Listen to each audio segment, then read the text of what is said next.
What up? You're in garden. Yo! Back at you. Welcome back to another out of context philosophy video. In this video we are going to continue with Kant's ideas. Previously we focused on Kant's metaphysics, especially critique of metaphysics. Also what a prior knowledge is and its limitations are explained. Then the human ability to know is mentioned briefly as you can remember.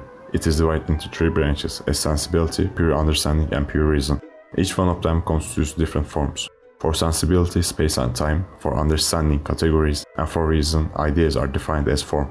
After that we talked about sensibility. To understand sensibility, we explained transcendental idealism as related things in themselves. Also we mentioned transcendental faculties. If you are interested, you can also check that video. So, how do you like my swimming? So, let's explain what we are going to talk about in this video. As you know, space and time are mentioned under sensibility. Consequently, you did realize that our senses are not flawless, and just few changes could manipulate us easily. Do you have any final words to say before I end your miserable life? I didn't do it. I see I was mistaken. This time we would like to start with time, which is related to sensibility. We hope it helps you to realize how important that you understand about the concept of time is. Then we are going to talk about pure understanding and as related term concept. After that we wish to clarify the differences between phenomenon and noumenon. Of course all these subjects will be explained with examples. Lastly we are going to conclude to cover all we talked about and if possible try to propose few statements. We don't want to be babbling so much and spoil everything. So without further ado, let's get started with the time fallacy. You know what? There is a good example to express our understanding of concept of time. In this way the effects of time on us can be seen clearly. Generally, we tend to think that the things that happened in the past are going to affect future events because of our understanding of time. This is called causality, and honestly when we use it properly, we generally accomplish positive results. The best example for this claim is science. As you can figure it out, almost every formula in physics, chemistry or biology contains causality. For instance, a force you apply to mass causes that mass to accelerate, or the energy is given to the water molecules causes the water to boil. It can be exemplified further. The point is to have an acceptable vision of the future. The principle of causality can be very useful most of the time. However, like everything in our life, it can be misinterpreted and can lead to adverse situations.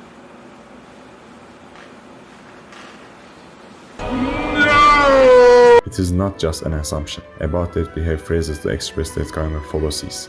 Post hoc ergo propter hoc, which means, after this, therefore because of this, is one of them. Let's be honest, don't you sometimes fall into this fallacy?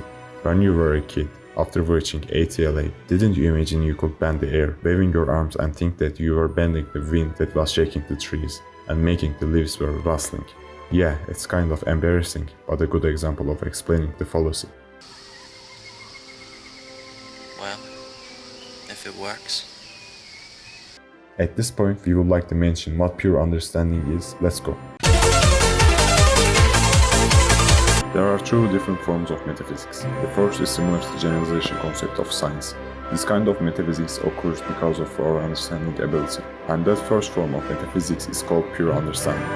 We can say that pure understanding starts with experiences, but it's not just dependent on experience. After the experiences, we construct general ideas beyond the experiences, and those general ideas are called concepts by Kant. For instance, Newton had experiences about force, mass and acceleration. He realized that there was a relationship between force applied to an object and the acceleration created by this force and the mass of object. After that, he generalizes it as a mathematical formula that refers to F equals m times a. Or to give a simpler example, we are seeing lots of different cats in our life, but when we think about a cat, we have general form for a cat.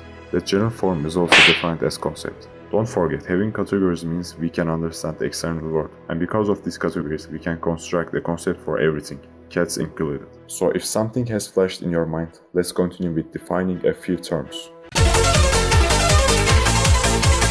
Alright, we believe that you heard the terms of phenomenon and noumenon before. These are so popular among philosophers. Briefly, the things that after being grasped by our senses and thus converted the subjects of knowledge are called phenomena. The things in themselves, which are supposed to be the sources of these phenomena, are called noumena. What we know are not noumena, things in themselves, but phenomena, the appearances of things. The objects known by us are objects perceived through the senses. We also know that the external world is not created by our minds. Instead of creating this world, the mind uploads onto itself the concepts derived from the things in themselves. This means that there is an external reality that exists independent of us. However, external reality is first regulated by us, and then we can only know the appearances of that external world.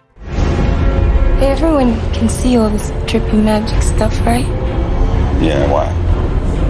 Come off my meds. Let's say you are in a bar, and you find someone drunk enough to accept to hang out with you. The morning after that night, when she wakes up and just says, I'm sorry, I have to go. At this moment, you can say you understand the concept of the phenomenon. Thanks to the alcohol, the senses of the girl you hang out with were messed up. Consequently, she just understands the phenomenon, which stands for how you look with enough alcohol. Luckily, she can't be able to see clearly how you look, which stands for the noumenon. Lastly, don't forget, phenomenon is the singular form of phenomena. And again, noumenon is the singular form of noumena. Yeah, the reason we specifically mention this neither about us nor something we have experienced. What? Yeah, can you believe that? Can you believe that?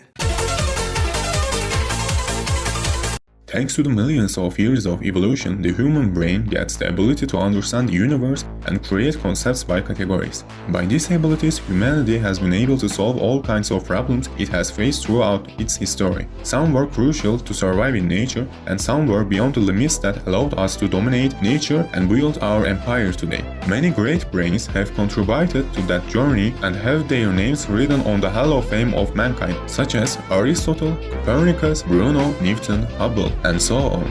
Now, for sure we know the journey is not over yet. We still face problems and will be in the future. In the near future, global warming, new pandemics, and economic crises are waiting for us. As a garden, we will try to mention all those problems. Also, we will cover the evolution of the human brain and its capabilities further, because we believe humanity's boss fight is the mystery inside our heads. Maybe you are the one who will solve it, but not today. So, for now, take care.